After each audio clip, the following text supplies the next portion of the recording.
Let's now talk about language or speech production. Language or speech production involves having a concept and then translating that concept into some linguistic form which may be audible to others.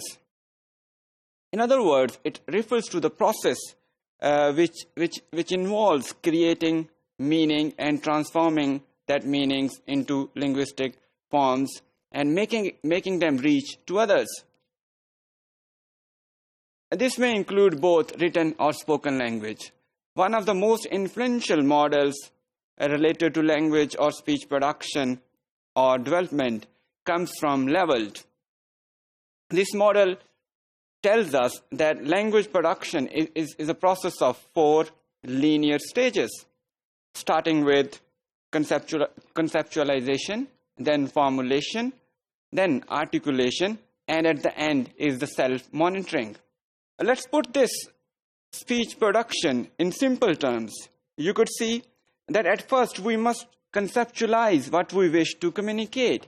There must be some conceptualization of the idea in the mind before we could transform that into a linguistic form. That happens at the second stage.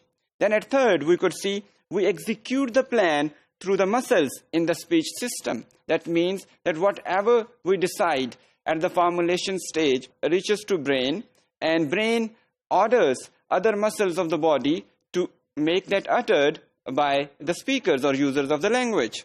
Then finally, the speaker himself or herself monitors his speech. If there is any error while speaking, he or she corrects him or herself. Conceptualization involves where does the very beginning of any spoken utterance come from, or what sparks a language, what makes human to speak something.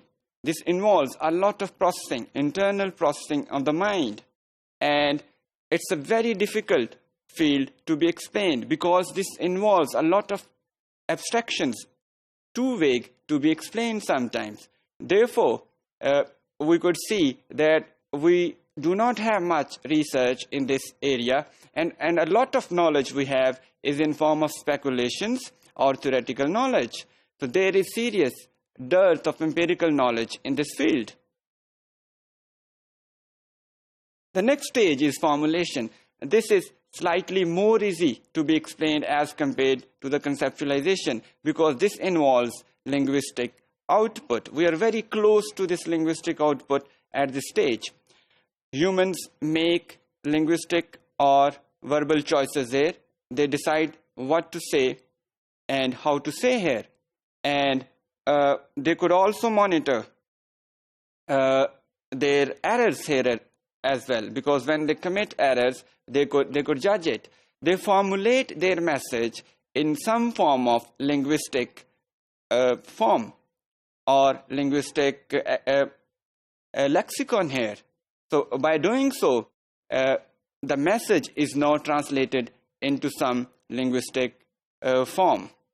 The next stage is articulation.